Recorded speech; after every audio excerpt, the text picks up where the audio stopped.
The Town play a Saturday home game for the only time until November the 23rd this week, when Sheffield Wednesday are the visitors to Kenilworth Road for what we hope will be back-to-back Luton wins.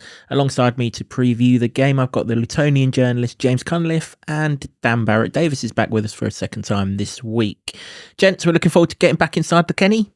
Yeah, can't wait after that. Yeah, bring it on. Come on. Absolutely, yeah. We will preview Luton Town v Sheffield Wednesday right after this intro. For me, it's the people and the spirit of the people as well. I love this town. I love this town. I love this town. You know what I love about this town is actually you. Everyone in it has got this massive soul. We're Luton people, and that's what we care about.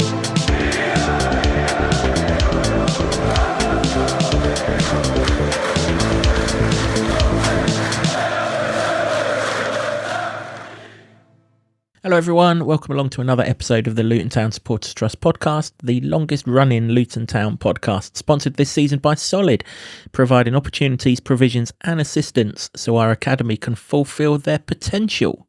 As I said before the intro, we are previewing Luton Town versus Sheffield Wednesday, our only Saturday 3 o'clock game until November the 23rd, which is pretty crazy, it has to be said.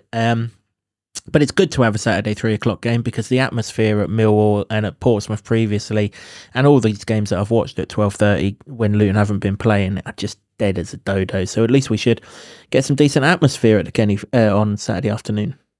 Yeah, let's hope so. Because, is anyone excited about those games being early on? It's nice to get home and it's still light, I guess, but the only thing, isn't it? But yeah, nobody's excited about that. And I just think the deal is good in the sense that the clubs are getting money, but it's sort of it kills atmospheres, doesn't it? I don't think you're ever going to get to a situation where both things are going to be of benefit, really, because it's a double-edged sword at the moment, isn't it? Mm. Yep, we'll just have to grin and bear all these many different kick-off times, and of course the following game to this one might be the worst of the lot. Friday night in Plymouth. Dan, we're up and running. We've got a win on the board. Now it's all about getting a win in front of the home fans. It is, yeah. That's the next hurdle that we have to overcome in this little relay race that we're continuing with. Brilliant win last week, and it's. We said in the last podcast the international break come at the right time for us, so we could regroup and go again. But yeah, we really need the home win to sort of get us back on track and ultimately to the next step towards reaching our goal. So, yep, really good. Sheffield Wednesday, James. This is a strong historical English football club, isn't it? That we're coming up against one of the sort of original Premier League teams. You know, big football club, stadium that's iconic in this country. Not necessarily always for the right reasons. We've had some good meetings with them. I think the most recent memory that I've got is Eli made his debut against them, didn't he? When he first joined, what would that be, 3 or 4 years ago now? And, the progression of him since has been stark, as it has been our football club, really. And it'd be very nice if he can rekindle those memories and pop one in the onion bag for us. Yeah, very nice if he scores at all. Him, Morris, and quite a few of them, really.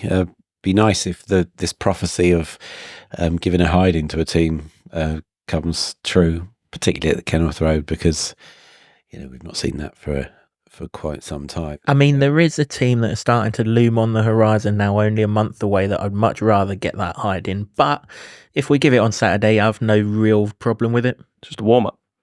Yeah, well, I'm happy to build towards that moment if we can get it. Yeah.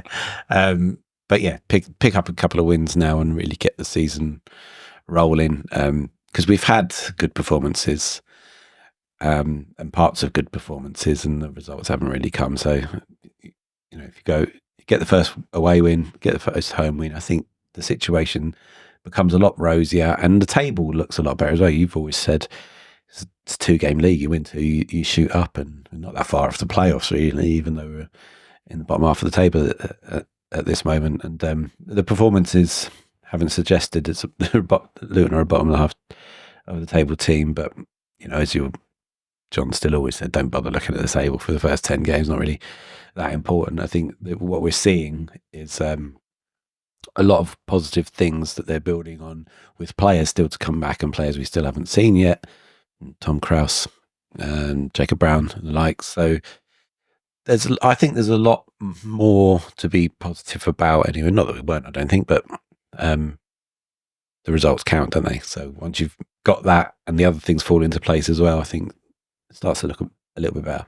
Yeah, I think I was beginning to annoy people with the fact that I did still have a positive outlook, even though we were getting beaten. This first time this season, Dan, that we've played a team that are below us in the league table. So, that in itself, though, tells us that the fixtures are kind. It's a game that we can go into, expecting to win, really, because Sheffield Wednesday, they only stayed up at the, latter end of last season. To be fair to them, they looked a really good side when they beat Plymouth in the first game. They absolutely battered Plymouth. I mean, some of the numbers that Plymouth come up with in that game were dreadful, but a lot of the reason for that was how well Sheffield Wednesday played. 4-0 win, and it didn't flatter them at all. However, they've not won since then. No. Saturday's goal in the 93rd minute was the only goal they've scored in the league since then, and even then they couldn't hold on to it. They still conceded. QPR's bizarre equaliser. I mean, the ball's in the penalty box for about 20 minutes in a goalmouth scramble. There's about 6 fouls, 4 handballs, you name it, it's all happened, and then the ball ends up in the back of Sheffield Wednesday's net. How's your luck? But you kind of wonder if they've swapped roles with us, in that their confidence has taken a battering and they can't hold on to a lead, and we're copping them at the right time. Yeah, I think the Plymouth game, first game of the season, it sort of took them to a level where they're thinking, wow, we've just battered someone 4-0 in the opening game and let's go and do it again. And it hasn't quite worked out for them that way, unfortunately for them. And I think they've probably just maybe took their eye off the ball a little bit, and things haven't quite run for them. So that can play into our advantage, because we've been guilty of that ourselves. We made a few mistakes, 2 in quick succession against QPR, which ultimately, we're snatching defeat from the claws of victory there. So it'll make it for an interesting matchup, I think, because there's 2 teams that have had mistakes in them, trying to cut them out and then trying to get it right at the other end. They haven't quite done that since the opening day, like you said. So whereas we're starting to get stronger all the time, and I think once Eli or Carlton hit the back of the net, the goals will start flowing for them. I've always said that about strikers. It's not necessarily just a confidence thing, but they're getting the chances, which is a good thing as well. So it'll make it a really good matchup, and really looking forward to it at 3:00 Saturday. Yeah, indeed, as we all are. It's an interesting one, though, isn't it, James, with what to expect from Sheffield Wednesday, because their manager talked a really good game during the Euros whilst he was on ITV's coverage, Danny Roll. And as I say, that 4-0 win was as emphatic a win as you're going to get. Okay, you could argue Plymouth aren't anything special, but they've just beat Sunderland, who were the league leaders. I know this league's basket case mentality of that, but since then, 1 goal for, 10 goals against, 1 point from them 4 games. You kind of wouldn't have expected it with the sort of level of game that their manager was talking during the Euros. And I get that it's easy to talk well about world-class footballers and a few England ones, but even so, we've not started the season how I would have expected. Well, that's the difference, though, isn't it? I mean, all coaches would have a relatively good understanding of the game, but then you've got to work with what's at your disposal. And so what Sheffield Wednesday have, with greatest respect, is not going to be to the level he was seeing at the Euros. And hopefully, after you've reeled off that bunch of statistics, it's not one that's going to come back to bite us. That's the sort of, that's still probably a little bit of the mentality that some fans would be in, wouldn't it? That we're not quite, we've got over the first hurdle of the first win, not quite in that comfortable period where everything's going quite right at the moment, but still positive signs. Hopefully they can go some more minutes without scoring another goal. That'd be quite nice. Yeah, it should be said, direct form guide here. Sheffield Wednesday went to Millwall before the international break, lost 3-0. We went to Millwall after it, won 1-0. Listen, football doesn't work out as logically as that. We love it if it did, but it doesn't. But that's a 3-0 defeat away from home, Dan, and a 4-0 defeat away to Sunderland. And I watched that game because that was also on television, and they were every bit as bad as they were good against Plymouth in that game. So if they're struggling to travel, that will help. James mentioned then that he's working with lower players or lesser players than what he was watching at the Euros. But that's not the case in Barry Banham. He's one of the best players in this league, and if Luton are going to get a result on Saturday, he needs to be kept under wraps at all times. Yeah, exactly. And I think it helps the fact that we've got a pretty strong midfield as well. When we saw the likes of Clark and Chong playing in there with Marv and Walsh, 3 points. Why does everyone forget Liam Walsh? Because he's only just got here. People forget Liam Walsh. No, I'm reeling a load of names off, and but yeah, I think it's important that we set somebody on him, stop him playing, because if we stop him, we stop Sheffield Wednesday. I think he is the main point. He's more like the talisman, if you like. Very, very good footballer, and somebody you wouldn't mind having in the Luton side as well. I think he's our type of player, and he can hit one.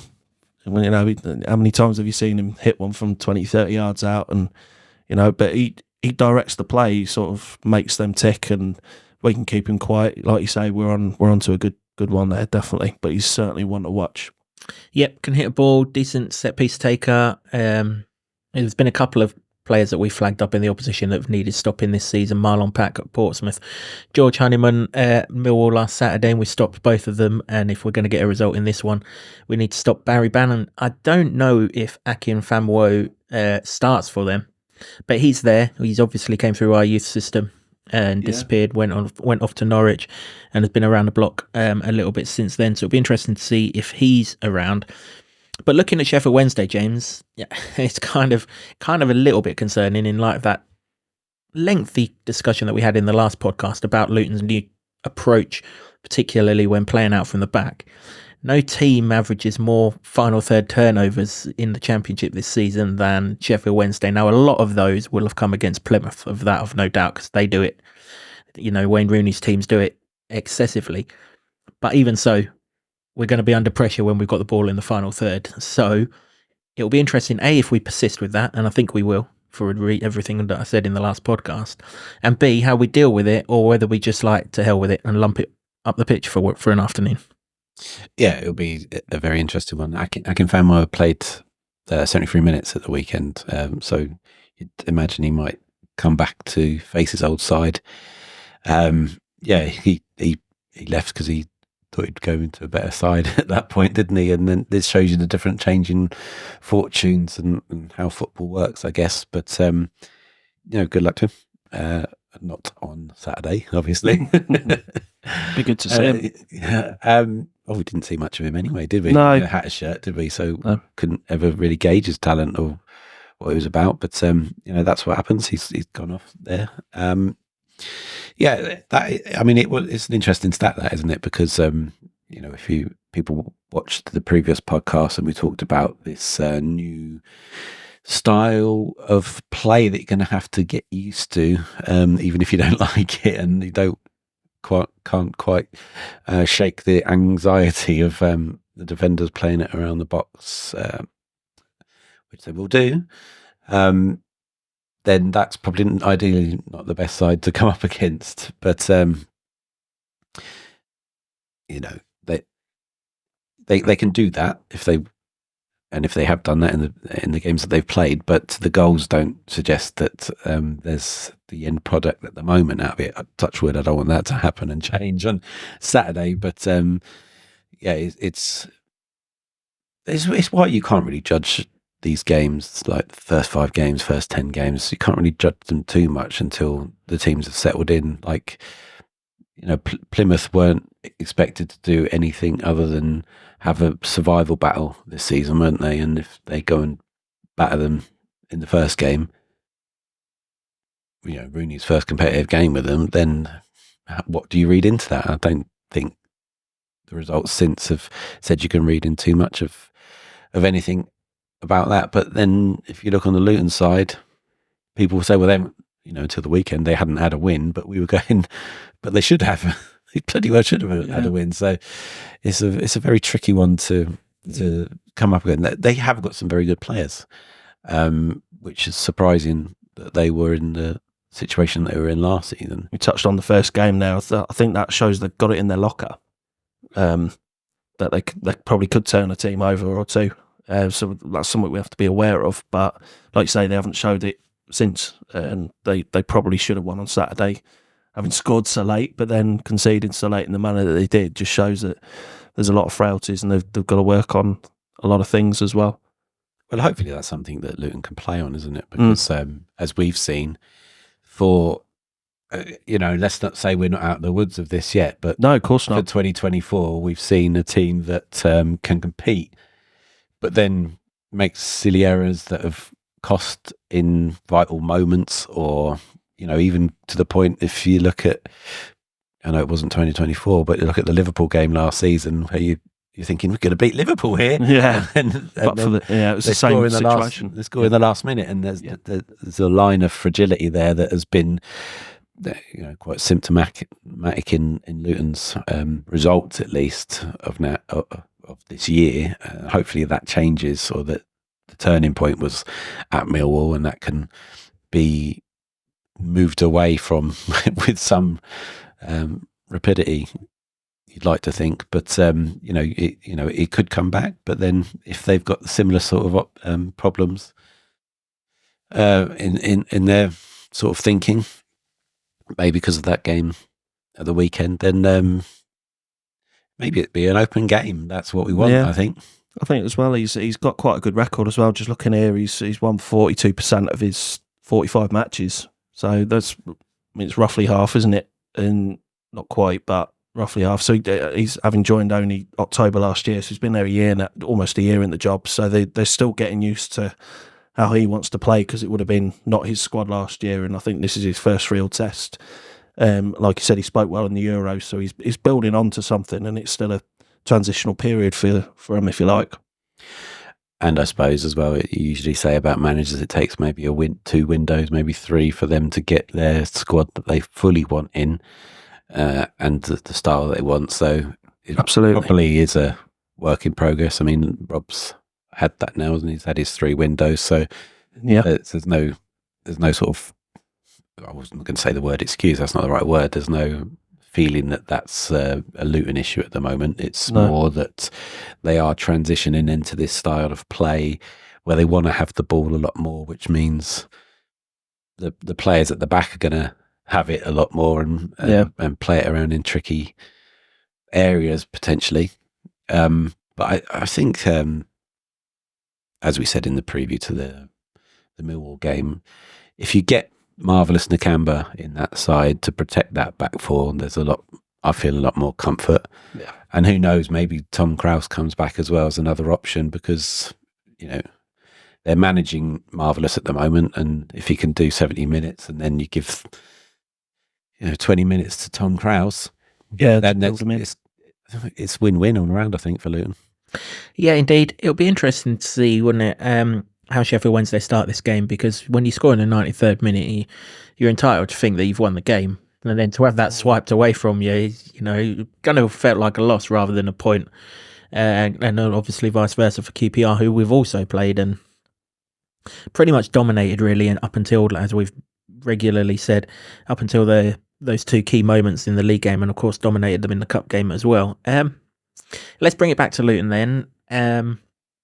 First and foremost, do either of you see any team changes? We're obviously doing this before Rob's pre-match press conference, so that we can get this out to you so that you've got plenty of time to indulge on it. I guess, I mean, you've just mentioned Tom Krause there. There's no way he starts his first game.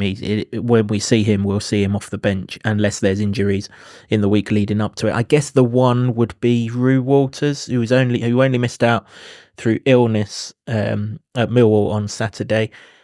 But then if he comes back, how does that all work? Because Alfie's not going to get left out of the side. No. So, he's not coming back anywhere other than right wing back. So, do you expect him to be back and starting? And if not, just on the bench?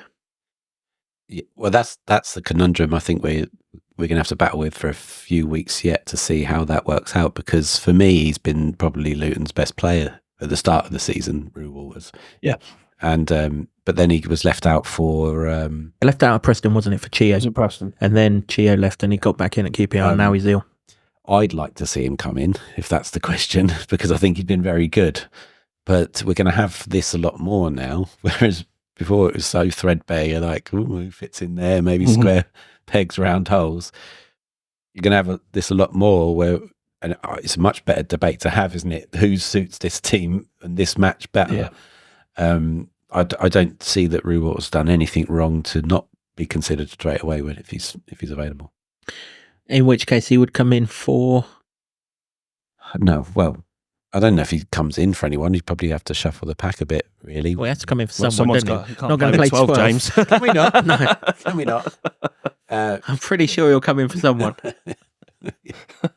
Listen, the refereeing in this level is absolute basket case, but I don't think they're quite that basket case that they let 12 players on the pitch. You never know. Can you replace Rob Edwards? To hell with tactics. We'll just put 12 men on the pitch. No, because I can't even count at the moment, so I'm not replacing them. Playing two keepers. What I meant to say is that obviously Doughty got moved over for the Millwall game, whereas usually you play on the left. So maybe he goes back over there, and then you may have to... One eternity later. I think by talking this out, what I'm saying is that perhaps Rewalters probably doesn't come back in, even though I want him to. I want him to come back in. Yeah. Maybe he won't. James wants Rewalters to come back in a team that he can play 13 men so that he can get someone else in the team as well. I guess the other question would be, can Nakamba do 2 games back to back? In which case, if he can't, we don't know the situation with Shandon Baptiste as to why he was out. He must have been injured because he wasn't even on the bench. There was no talk of an illness or anything. In fact, Rob actually confirmed the players who weren't available, and he wasn't one of them. So we don't know what's happened there. But if Marv can't do 2 games back to back, or they don't want him to do 2 games back to back, you would imagine he would more likely play away games than home games, just by virtue of the fact that we're more likely to be attacked away from home than we are at home. Would that be a switch that you see happening? Obviously, it depends on whether Baptiste's fit or not. But if he's not, there is still Pelly. They do still have the option of bringing Clark further down and putting Morris back in the side and going with the same team that they went with in attacking wise against QPR. How do you sort of see that situation unfolding? I mean, I'm a firm believer is if, don't change a winning team, but obviously we had to pick a different side because of illnesses and, we think an injury to Baptiste as well. Walter's been out ill. Getting minutes into Marv and Walsh, changing the shape slightly. Bell does prefer to play on the left side. But yeah, again, this is the kind of problem a manager wants, and we haven't had. I mean, how long has it been? January, I think, since we last had a problem where we got a full fit squad to pick from. Well, more or less a full fit squad. I think he might change it up a little bit. I wouldn't see any more than a couple of changes if he does bring Walters in. Obviously, you've got to shuffle the pack a little bit. You got Krause to come in, probably on the bench, I'd have thought. He's never going to start. Moses will be on the bench again as well, I think. Does he change it up top and go with Morris instead of Adebayo, give that a different dimension and try and just sort of compact the midfield a bit more to really stop Bannon from having a free run of the pitch? Because Morris will drop a lot deeper than Elijah tends to. So there's all these different conundrums, and this is why we've got a squad of players. You've got different midfielders that can do different things and play different ways, and that's why we have it. So it'll be really interesting to see what the lineup is, because so far actually most of the lineups, pretty much all the lineups, you look at it and think, oh, he's in. So there's always been a different sort of dimension to it, and trying different things, trying to find the right ingredients to win the game. Yeah, it will. It will be interesting to see how Luton line up. Well, pretty much every week now, actually. Like James says, we do have the option. And Rob has constantly stressed in press conferences that we are going to manage players. He hasn't actually done it yet, but that's only because of the personnel available to him. But when we do that, then it might be a case of, okay, Reece, we're not going to get to game 7 and wait for your injury to come. You're going to miss game 7 so that you can then go back on your 6-game run that we can get out of you, because we've got Mengi who can play there. We can put Bell on the left side of the 3, and we're no weaker. And then when Tedden starts feeling the need, if that becomes an issue again, like previously when he started the QPR game on the bench, we've got Reece Burke to play there. So maybe we're not going to see an unchanged side that's won a game, just purely because we're going to keep everyone fresher, because we've got those many options that, again, you're cutting off your nose to spite your face if you don't use them, really.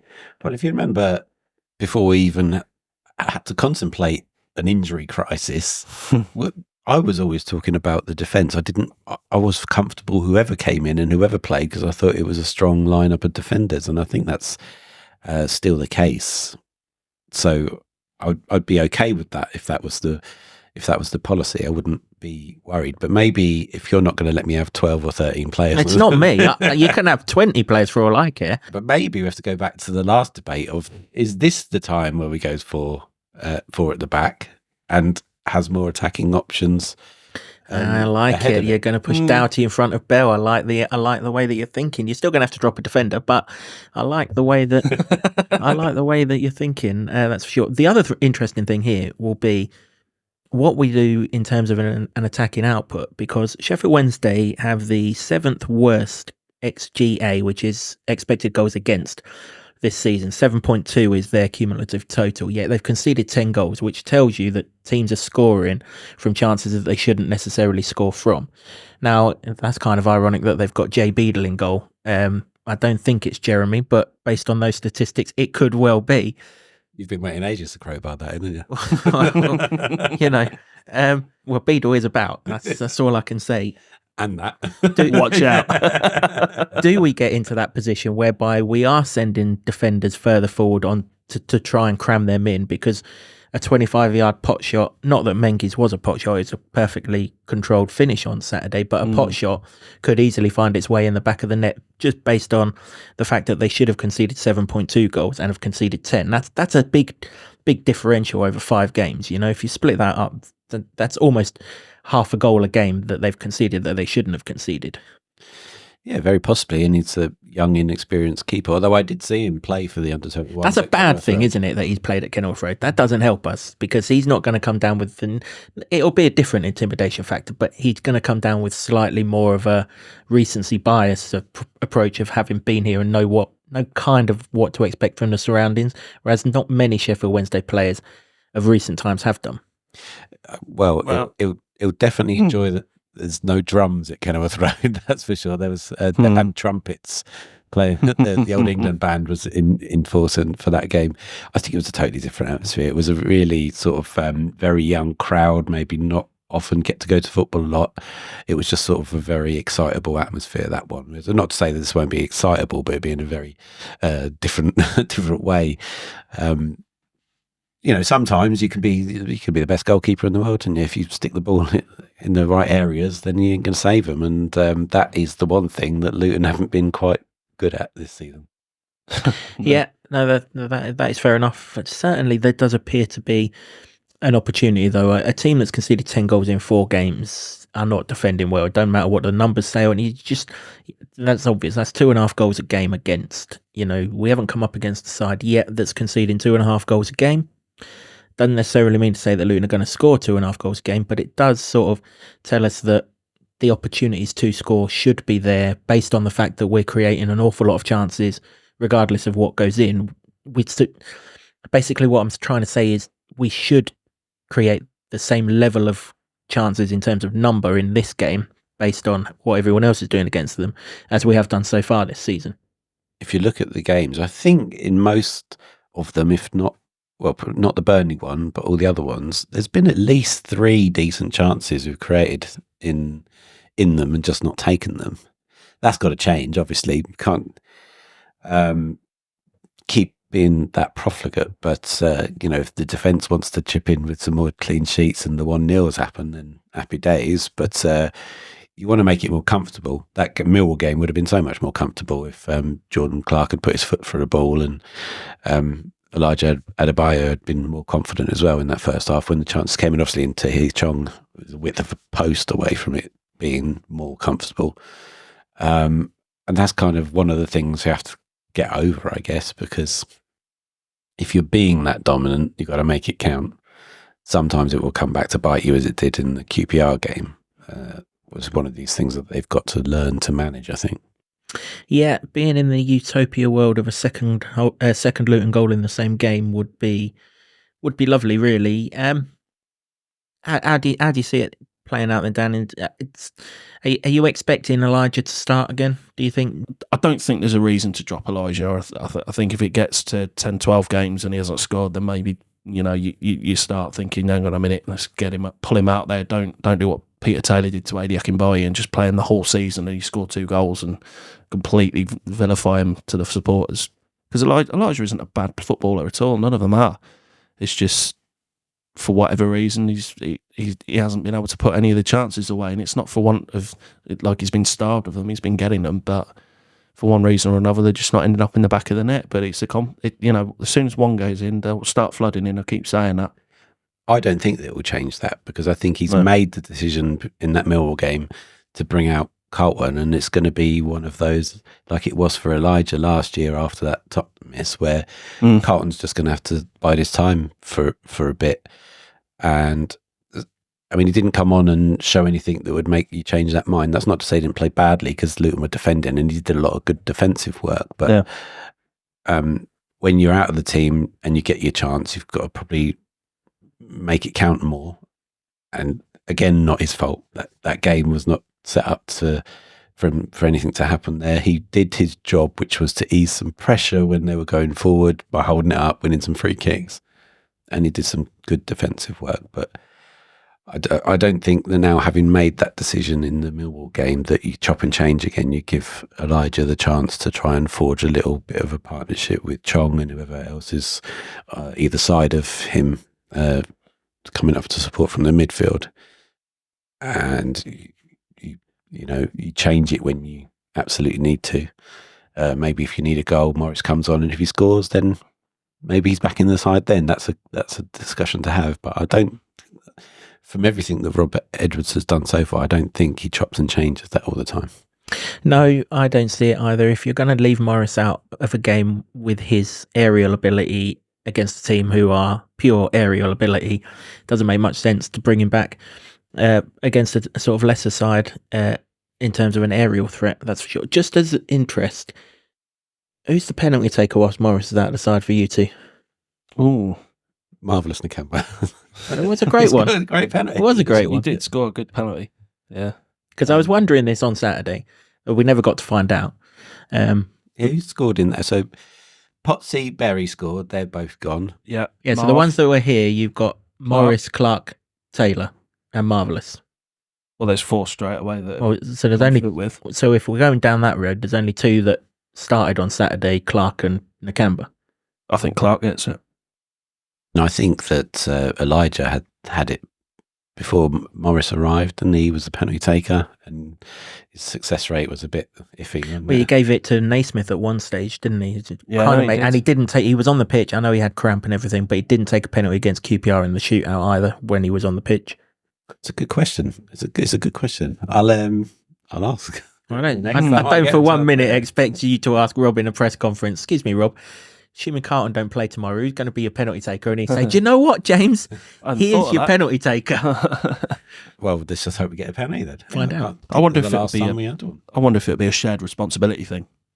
I hate that. I'm not a big fan of it, and I think interestingly enough, I did watch something some time back about they got this penalty taking philosopher in to sort of. I think it was for one of the England things or something, one of the big tournament things. That must have worked well. Well, Eileen Jury. No, no, not her. No, she wasn't a penalty. No, it's philosopher, was she? Well, no, I don't know what she was a philosopher of. It was shit football, I think, but which worked well for Glenn Hoddle. But yeah, coming back to the present day, no, it was to do with, and they said if you don't give it to your most known penalty takers and don't give it to any kids, because you put too much pressure on the younger ones, less experienced ones. So you go for the ones at the middle of the road that nobody really expects. So I'm expecting something like that, somebody that we don't normally necessarily expect to take one. So as long as it's not Chong, because after that penalty against QPR, I hope he never goes near it again. But You know, That sounds like the biggest load of bollocks I've heard in this is why you've got me on here. in quite some time. Quite some time. For the record, I think it'll be Alfie Doughty. Why? He scored against QPR. He hits a clean ball and he takes every other set piece that we have, so he might as well take a penalty as well. Fair enough. Don't think it'll be Elijah. I just don't think he wants that responsibility anymore, and that's fine. Don't think it'll be Chong, as Dan said after that. It could be Clark. It could be. I don't think he's as guaranteed to start a game as Doughty, though. You want your second choice penalty taker when Morris isn't there to pretty much be on the pitch at all times. Doughty is pretty much on the pitch at all times. Therefore, that's why I think it'll be him. But I'd be quite happy if Ted Mengi has it, as long as he puts the ball 20 yards out rather than 12 yards out and curls it in from there. Ask him in the conference, James. I dare you. I will ask, but like you say, he probably won't say. But I might give you an insight into how they choose it, though. Yeah, potentially. Yeah, might be one for your little chats after. I think, why not, Eli? He needs a goal. Yeah, but if he don't score it, then That's the risk you take, isn't it? Don't get me wrong. I want my strikers to be on penalties, right? If my striker doesn't want to take a penalty, I'm not a huge fan of my striker. I don't mind with Eli. He's missed a few. I understand why he wouldn't want to. If Morris suddenly said, no, I'm not taking penalties, I'd be like, what's going on here? Because it's like you say, it should be a free shot. Well, it is a free shot to score a goal. And, you know, I mentioned XG a minute ago. Very high up on the XG stats are penalties. They should be scored more often than they're missed. It's just when you're a striker going through a run of bad form, the last thing you need is to miss a penalty. But then I guess sportsmen think differently to us. They think what we're going to do rather than what we might not do. Otherwise, you wouldn't get to their level anyway. So I'd be kind of... Give it Kaminsky. I'd be kind of watching between... Well, hopefully he can... direct a penalty in much better fashion than he can direct a dive towards a penalty. But if Eli took it, I'd have no problem with it, but I would be watching it sort of my hands over my eyes, kind of through my fingers sort of thing, please score, rather than Alfie's just got that mischievous nature about him that he's just going to stick the ball down on the spot, put it past the keeper and then do something to the away fans and crack on. Well, I'd like to see that. So if that's the option, then yeah, I'll take it. Just... Whoever's going to take it, score it. That's all we ask. Well, we need one first. Yeah. Let's hope we get a penalty, because we haven't exactly had many of them in the last sort of few months. That's for sure. But yeah, it'll be interesting if Morris doesn't start. Who is our penalty taker? Because it's obviously a big thing, isn't it? You know, it's a cracking chance to score a goal, and we are putting more and more men in boxes. So you would imagine that as a result of that, we should be getting fouled more in the box or challenged more in the box, which should therefore lead to more penalties. In theory, it'd be nice to see us get some more. It'd be nice to have that threat in the box anyway. I mean, there was at times in the Millwall game, and certainly the goal, there were so many bodies in the box there that you felt that there was a good chance, even though I didn't expect Ted Mengi to pop up and score something from 25 yards. But if more people want to do that as well. I mean, I'm not really sure how many long-range goals were scored last season, because there was a lot of emphasis on getting the ball in the box, wasn't there? I don't recall too many. I mean, Jordan Clark scored a peach against City, didn't he, in the FA Cup? But too many. Doughty's himself against Gillingham in the Cup as well. You're right, in the Premier League. Not. I mean, to be fair, you've got to have a right old ping on you to beat some of them Premier League goalkeepers from that sort of distance, haven't you? As they did to beat Kaminsky. So. Yeah, that'll be an interesting one. Let us know who your penalty taker would be. Yeah, it'd be interesting to see what everyone's thoughts is with regards to Luton's penalty taker. That's pretty much it for this episode of the podcast. But now that I'm ahead in the score prediction state, we're definitely not leaving without the score prediction. You wouldn't count mine. I'm not happy about that. As you're furthest away from me, James, you can tell me how Luton v Sheffield Wednesday finishes. I think Luton are going to get a win, and I'm going to go for 2-1. He's having that as well. 2-1 for James. I suspect that we're about to get another one of those. No, I'm going to change it and go 3-2. I think we've got goals in us and it's going to happen. More worried about the fact you think they've got two in them, considering right, they've only scored one in the last... 3-1. 3-1 Luton. Fair enough. Let's do that. When we beat them in that game that Elijah scored, was it 3-0? 3-2, wasn't it? What are you talking about when he first come? Yeah. Yeah, 3-2 it was. I think we were 2-0 down at half time. That's Good point. Yeah. So we'll forget that first half and we'll just have the second half over the course of the 90 minutes here. 3-0 for Luton. I'm getting a good vibe for these clean sheets all of a sudden now. So yeah, I will go with 3-0. So 3-0 for Luton. 3-0, okay. So 3-1 for Dan, 2-1 for James, 3-0 for me. Let us have your score predictions. As we said recently, 1 point if you get the result right, which hopefully will be a Luton win, and 3 points if you get the correct score. And if you do get either right, we will give you a shout out in the review episode of the Sheffield Wednesday game, which will be out next week. That's pretty much it for this episode of the podcast. Thanks very much for watching or listening, however it is that you've consumed this podcast. Do please keep your comments coming in. We do read them. We'll act on them and take it all on board and everything else. We really appreciate, certainly, especially the positive comments. We've had so many recently, which is good considering things have been a little bit difficult on the pitch. Thanks also to the Barber Club and the Lower Level in Luton for hosting our studio. Thanks to Sean Grant and the Wolfgang for our intro music, and to Ed Smith Creative for all the designs that you see on set. From James, Dan and myself, until next time, come on you Hatters. For me, it's the people and the spirit of the people as well. I love this town. I love this town. I love this town. You know what I love about this town is actually you. Everyone in it has got this massive soul. The Luton people